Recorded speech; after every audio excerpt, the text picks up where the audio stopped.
I am freaking out right now. If you want to succeed in today's business world, conventional wisdom would tell you to get a degree in finance, software engineering, marketing, enroll at a prestigious Ivy League institution such as Harvard, and get hired at a giant software company where you can work your way up the corporate ladder, and someday you might end up to be just like this guy. Well, I received my finance degree from a quite prestigious institution, and I have 4 years of startup experience under my belt. That's the college. And what I can tell you from that experience is that, in large part, conventional wisdom is a huge load of crap. First of all, yeah, thank you. First of all, I don't want to be anything like Steve Ballmer, and I think that's true for most of you here tonight. And secondly, thank you, yeah, all right.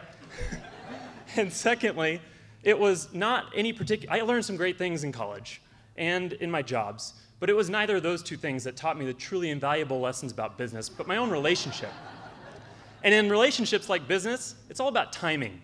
For us, the right time was not freshman year.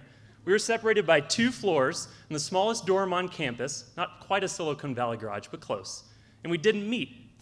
Similarly, if you're getting ready to release a product into the market, and you have a really great idea, a great concept, or maybe conversely, it's a really bad concept and it's the Newton, if it's the wrong time, it's likely going to fail miserably.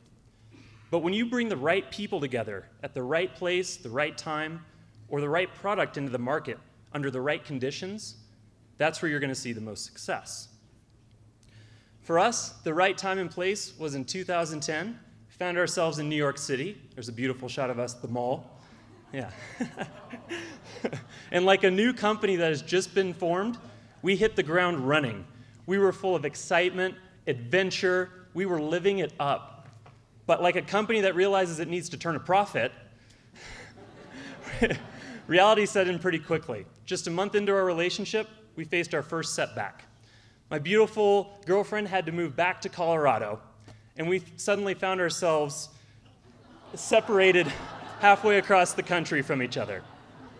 Now, this is one of those critical points that you face often in businesses, in our case, in our relationship, where you can choose one of 2 paths: safety, security, reliability, the job you had before your startup, or the latter, which is highly risky, uncertain, but the rewards can be astronomical.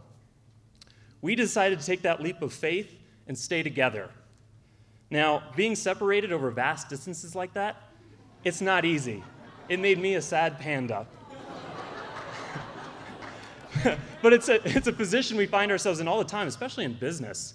We work with clients and colleagues who are scattered all over the world. And what we tend to do is rely on technology. We use smartphones, computers, and the tools they come equipped with, like instant messaging and Skype, to help bridge that physical gap.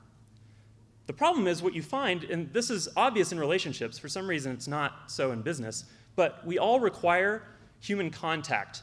There truly is no replacement for that. We need, as humans, that face-to-face interaction to develop trust in the case of a business or love in a relationship. And we are 11 months into this long-distance relationship, and like a startup struggling to gain traction, we knew we needed to make a change and make it quick. We had an unsustainable model.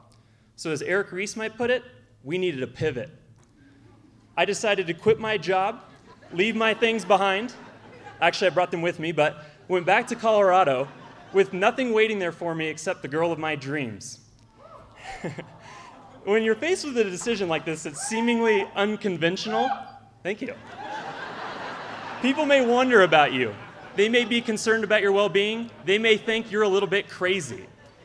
But if you know what it is that you want to accomplish, what you want to achieve, and in my case it was being with her at any cost, if you're willing to follow your North Star and be relentless in your pursuit of whatever your goal may be, you're going to be extremely successful.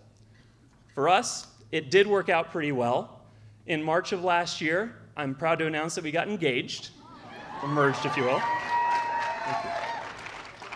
And for yourselves, figuring out what your vision is, what you want to accomplish or achieve, materializing it, making it something real, being willing to make sacrifices along the way, like leaving your job behind in New York City, and not fretting any of the small details, don't give up, be relentless, and you will not end up like Steve Ballmer.